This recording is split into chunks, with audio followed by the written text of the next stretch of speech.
মোল্লা মুসলিমদের আল্লাহ, এটা গরিবের আল্লাহ।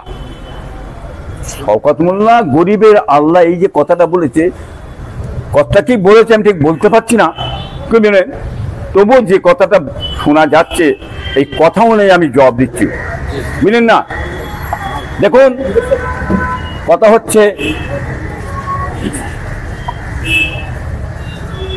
এটা হচ্ছে আপনার যে কথাটা বলে ফেলেছে, এই কথাটা বললে ইমানটাই থাকবে না, এ বেঈমান হবে, এর ইমান চলে গেছে, এ কাফের, কি বুঝলেন?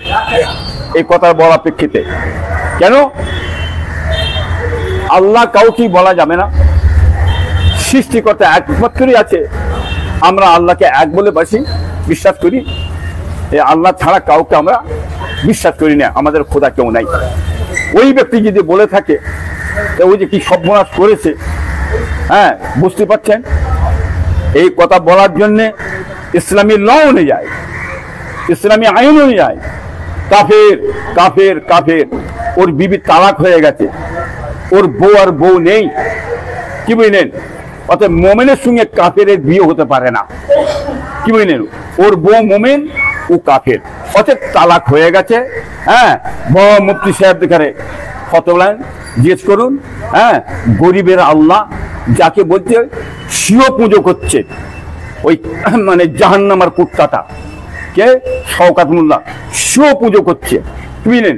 পুজো কিভাবে করছে, কিভাবে বাজনা করছে না করছে সবই আপনারা দেখছেন। ও আর এক কাফের, কি বুঝলেন? ওরও বিবি তালাক হয়ে গেছে, কি বুঝলেন? এই মাসরা খাটতে বলুন, কি বুঝলেন? হ্যাঁ, ও মরে গেলে মুসলমানের কবরস্থান দাফন দেওয়া যাবে না। হ্যাঁ, ওর পায়ে দড়ি মেরে গো ভাগারে ফেলে দেন, কথা বুঝলেন না? পথে আইনের বাইরে কথা বললে আমরা ছাড়ি না। বড় মুফতি সাহেব আছে, আলেম ওলামা আছে, আমার কথাটা কাটতে বলুন।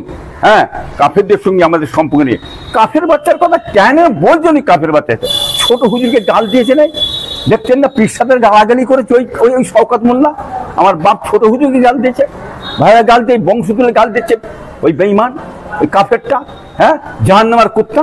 ফেরার কথা আগামীতে ইলেকশনে এই বাংলার কোটি কোটি মানুষ, হ্যাঁ, ওর জবাবটা কিভাবে দেয় দিয়ে দেবে ইনশাআল্লাহ, দেখে নেবেন। গতকালকে আমরা দেখলাম একটা সাংবাদিক চ্যানেলে, তো একটা সাংবাদিক একটা মহিলাকে বলছে যে প্রত্যেকটা জায়গাতে হিন্দুদের পুজো মণ্ডপে সকাল যাচ্ছে, তো ফুরফুরা শরীফের পীরজাদা নওশাদ সিদ্দিকী ভাঙড়ের এমএলএ বিধায়ক, তো নওশাদকে দেখতে পাওয়া যাচ্ছে না, সে বিষয়ে কি বলবেন? কথা ঠিকই বলেছে, খারাপ বলেন।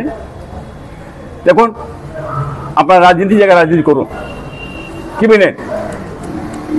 পুজো পাণ্ডবে কোনো মুসলমান যে দেখেন যে পুজো করতে পারে না, যে এটা অসম্ভব জিনিস, সম্ভব নেই।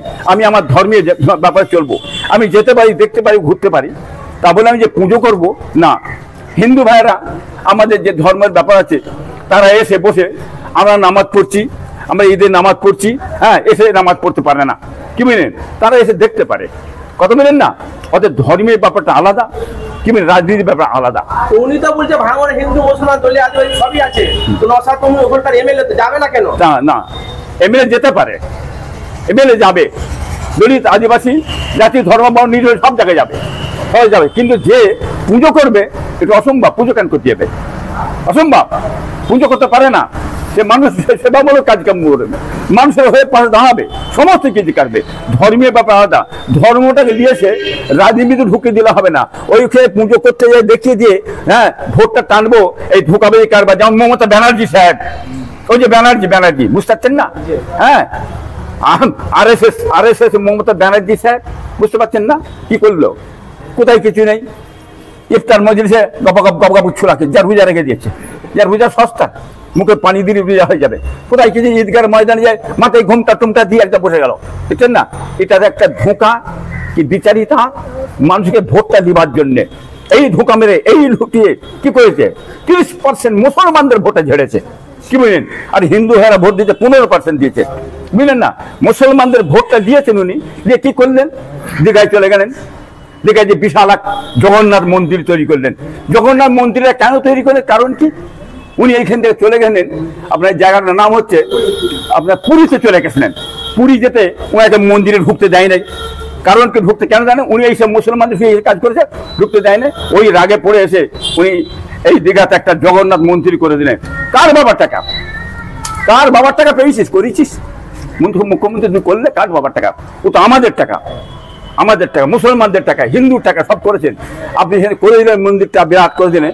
মুসলমানদেরটা কই? হ্যাঁ, মুসলমানদের করলেন কেন? কি বিচারিতা, কি কমলার মনোভাব, কি সম্প্রদায়ের মনোভাব এই মমতা? হ্যাঁ, উনি ওটা করে দিলেন না, নিজেরটা করে দিলেন। এখানে বিভাজন নাই। কি মিনেন? এই বাংলার মানুষ জেনে এসেছে এই কলকাতাতে, কি মিনেন? এই কলকাতাতে হ্যাঁ বহুত মন্দির করেছেন, কি মিনেন? তাহলে মুসলমানদের একটা মসজিদ হলো না, কি সেটা করলেন না কেন? এটাতে দেখেন আজকে টাকা দিয়েছে, পুজো প্যান্ডেলের টাকা দিয়েছে।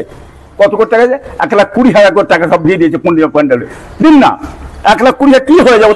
3 লাখ 4 লাখ করে টাকা দেন, তাতে আমরা খুশি হব, আনন্দ হব। কিন্তু আমার এই যে ঈদগায় টাকা দিচ্ছেন না কেন? আমার জলসায় টাকা দিচ্ছেন কেন? আমার কি অন্য অনুষ্ঠান টাকা দিচ্ছেন কেন? এই কিরাম বিচারিতা।